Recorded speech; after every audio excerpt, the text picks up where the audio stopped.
Hello and welcome. I'm James King, the Middle East editor of The Banker, and I'm joined today by the editor of The Banker, Brian Caplenabout, to discuss the outlook for the UK economy and the upcoming elections in a few weeks. Yeah, hi James. Hi. Now Brian, the IMF has come out recently and said that the budget deficit for 2020 will be £7 billion.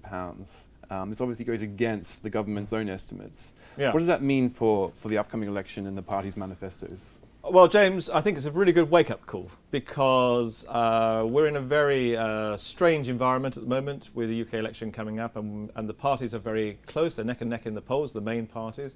So they're starting to, offer all kinds of bribes to the electorate. And the backdrop of this election is supposed to be that, what is your plan to sort out the economic problems that the UK has faced, really very serious economic problems, and balance the books.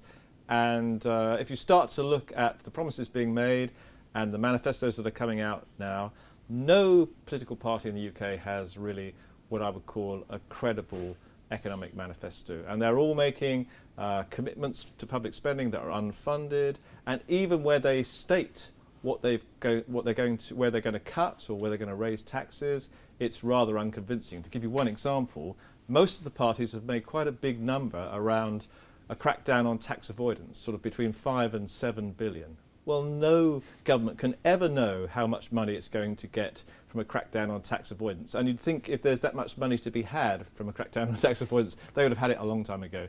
So I fear that either they're going to have to break their promises after the election, or we're going to be back in a very serious situation in a few years' time.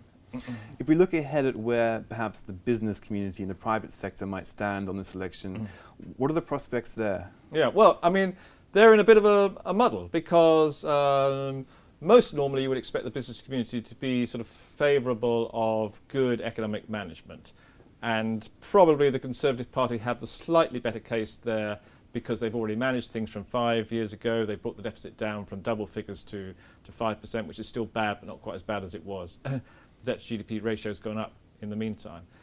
But the worry there for the business community is that a majority Conservative Party is committed to a referendum on whether Britain stays in the EU or not, and business does not like the uncertainty of that, and big business especially would prefer to be in the European Union. I think small business has a slightly different view on it.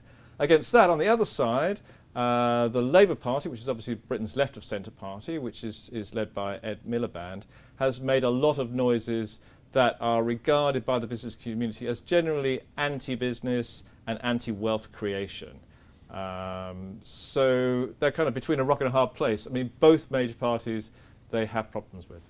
So there's no easy answer there. Now, Brian, you've recently written a blog post on the Banker's website sort of discussing the outlook for the economy and also tying it into the elections. In terms of what is needed, you've argued that a structural shift perhaps is required in terms of the UK economy. How do we achieve that? Well, these things are very difficult. And I mean, one of the sad things really is that we had this very serious recession. We've only done very small amounts of work in changing the structure of the UK economy. So one of the things that had to happen was we were far too dependent on financial services in the run-up to the crisis. We needed to reinvest in advanced manufacturing and specialised technology. And we've done that to some extent. And I think exports to China are up quite a lot, but from a very low base.